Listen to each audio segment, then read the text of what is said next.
दोस्तों, अहमदाबाद में 12 जून को हुए प्लेन क्रैश में 270 लोगों की जान चली गई थी। यह हादसा क्यों हुआ, इसका जवाब अब तक नहीं मिल पाया है।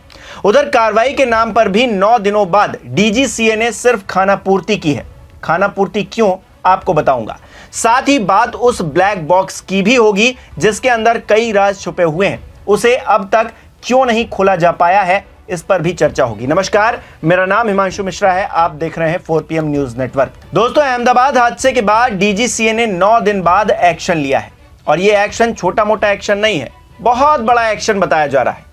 एयर इंडिया के 3 अफसरों को हटाने का आदेश जारी हुआ है। इसमें डिविजनल वाइस प्रेसिडेंट चूड़ा सिंह, क्रू शेड्यूलिंग करने वाली चीफ मैनेजर पिंकी मित्तल और क्रू शेड्यूलिंग की प्लानिंग से जुड़ी हुई पायल अरोड़ा का नाम शामिल है। तीनों अफसरों के खिलाफ यह कार्रवाई एविएशन सेफ्टी प्रोटोकॉल के गंभीर उल्लंघन को लेकर की गई। डीजीसीए ने एयर इंडिया को तत्काल प्रभाव से इन्हें क्रू शेड्यूलिंग और रोस्टरिंग से जुड़े रोल से हटाने का आदेश दिया है। एयर इंडिया ने कहा है कि डीजीसीए के आदेश को लागू कर दिया गया है। कंपनी के चीफ ऑपरेशंस ऑफिसर अगले आदेश तक इंटीग्रेटेड ऑपरेशन कंट्रोल सेंटर की सीधी निगरानी करेंगे। यानी कि एक्शन के नाम पर सिर्फ ड्यूटी चेंज हुई है। दोस्तों, सोचिए कितनी बड़ी बात है ये। जहां लापरवाही के चलते 270 लोगों की जान चली गई, वहां 9 दिन बाद सिर्फ ड्यूटी बदली जा रही है, ड्यूटी चेंज की जा रही कि आप ये काम नहीं करेंगे, ये करेंगे। इसे खानापूर्ति ना कहा जाए दोस्तों, तो क्या कहा जाए? बहुत बड़ा एक्शन ले लिया गया है, क्या इसे ये कहा जाए? इन तीनों अफसरों पर जो आरोप लगे हैं, जरा उस पर भी गौर फरमा लीजिए। बताया जा रहा है कि 3 वजहों से इन अफसरों पर एक्शन हुआ है। वजह नंबर 1, नियमों के खिलाफ जाकर क्रू पेयरिंग करना। वजह नंबर 2, अनिवार्य उड़ान अनुभव और लाइसेंसिंग नियमों का उल्लंघन करना। और वजह नंबर 3, शेड्यूलिंग प्रोटोकॉल का पालन नहीं करना। इन्हीं आरोपों के मद्देनजर डीजीसीए ने निर्देश दिए हैं। निर्देश क्या दिए हैं? निर्देश दिया है कि एयर इंडिया इन अधिकारियों को क्रू शेड्यूलिंग और रोस्टरिंग से जुड़ी सभी जिम्मेदारियों से तत्काल हटाए। इन अधिकारियों के खिलाफ इंटर डिसिप्लिनरी एक्शन तुरंत लिया जाए और 10 दिनों के भीतर डीजीसीए को रिपोर्ट सौंपी जाए। इन अधिकारियों की जब तक सुधारात्मक प्रक्रिया पूरी नहीं होती, तब तक नॉन ऑपरेशनल पदों पर ट्रांसफर किया जाए और इन्हें किसी भी फ्लाइट सेफ्टी या क्रू अनुपालन से जुड़ी हुई पोस्ट पर काम करने की परमिशन न दी जाए। भविष्य में क्रू शेड्यूलिंग, लाइसेंसिंग या फिर फ्लाइट समय से जुड़े किसी भी नियम का उल्लंघन पाया गया तो सख्त कार्रवाई की जाएगी, जिसमें जुर्माना, लाइसेंस निलंबन या फिर ऑपरेटर परमिशन कैंसिल करना शामिल हो सकता है। यानी कि भविष्य में उल्लंघन हुआ तो सख्त कार्रवाई होगी, अभी नहीं। मतलब 270 लोगों की जान अगर चली गई है तो उसका जिम्मेदार क्या कोई नहीं है? दोस्तों, एयर इंडिया को लेकर हाल फिलहाल जो आंकड़े आए हैं वो अपने आप में हैरान करने वाले हैं। और ये आंकड़े क्यों हैरान करने वाले हैं, जरा देखिए। दोस्तों, एयर इंडिया की फ्लीट में 33 बोइंग 787, 8 या फिर 9 विमान है। पिछले 10 दिनों से लगातार इनकी फ्लाइट्स कैंसिल पर कैंसिल हुई जा रही हैं। 12 से 17 जून के बीच में, 12 तारीख को यह हादसा हुआ था और 17 तारीख, इसके बीच में एयर इंडिया ने बोइंग 787 की फ्लाइट्स को मिलाकर 69 उड़ानें रद्द कर दी। 18 जून को 3 और 19 जून को 4 फ्लाइट्स कैंसिल की गई। 20 जून को 8 फ्लाइट्स कैंसिल हुई हैं। कुल मिलाकर 20 जून तक 9 दिन में 84 फ्लाइट्स रद्द कर दी गई हैं। यानी कि अगर आप एयर इंडिया की फ्लाइट से सफर करने जा रहे हैं तो इस बात की कोई गारंटी नहीं है कि आप समय पर अपने गंतव्य स्थल तक पहुंच पाएंगे। और सुरक्षा के लिहाज से तो तमाम सवाल पहले ही खड़े हैं, क्योंकि जिस विमान से हादसा हुआ वो भी एयर इंडिया का ही था। अहमदाबाद विमान हादसा क्यों हुआ, किसकी गलती से हुआ, इसका खुलासा अभी तक नहीं हो पाया। फिलहाल सबकी निगाहें उस ब्लैक बॉक्स पर टिकी हुई हैं जिसमें कई राज छिपे हुए हैं। हादसे वाले विमान का ब्लैक बॉक्स जांच करवाने के लिए अभी तक विदेश नहीं भेजा जा पाया है। क्यों भाई?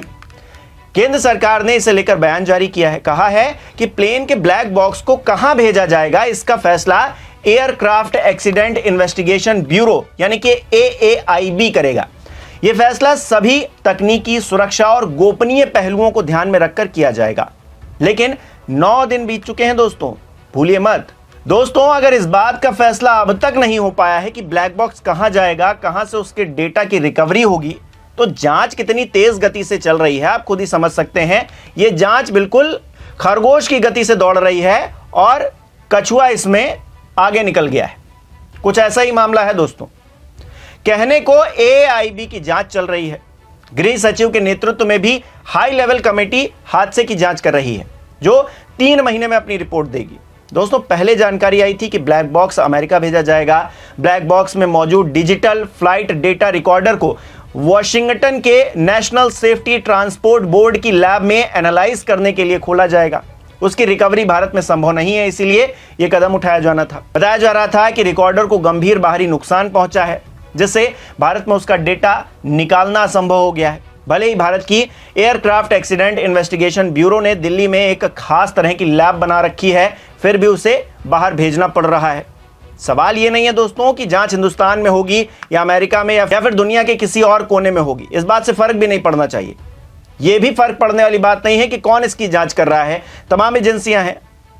सवाल यह है कि जांच इतनी धीमी गति से क्यों चल रही है भाई?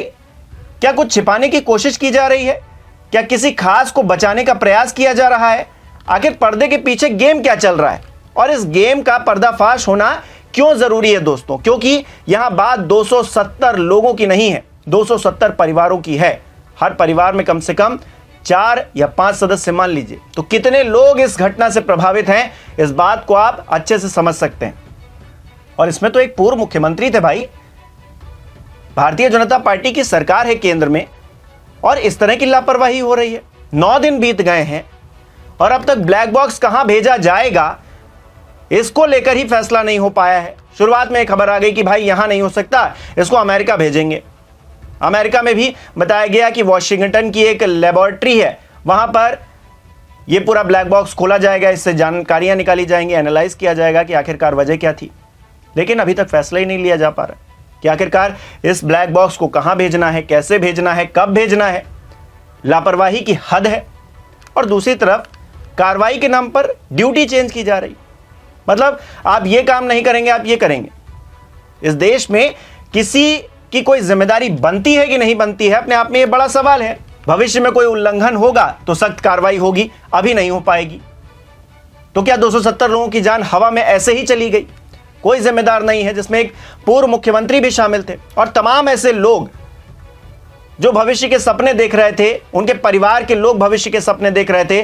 कई लोग तो पहली बार इस फ्लाइट में सफर कर रहे थे, वो कुछ नया करने जा रहे थे, कुछ नया गढ़ने जा रहे थे, उनकी विमान हादसे में मौत हो गई। और इसको लेकर इस तरह की लापरवाही हो रही है कि 9 दिनों के अंदर कोई भी ऐसा ठोस सबूत निकलकर सामने नहीं आया है जिस पर जनता यकीन करे, वो कहे कि हां एक्शन हो रहा है, कार्रवाई हो रही है, जांच पड़ताल तेज गति से चल रही है। और ना ही किसी पर एक्शन हुआ दोस्तों। मतलब एक्शन के नाम पर तो क्या ही कीजिएगा, बड़े बड़े रेल हादसे हो जाते हैं, बड़ी बड़ी चीजें हो जाती हैं देश के अंदर, हजारों लोग ऐसे मारे जा चुके हैं अब तक, लेकिन किसी ने क्या इस्तीफा दिया है? कोई जिम्मेदार है इस चीज का? आप खुद ही सोचिए दोस्तों।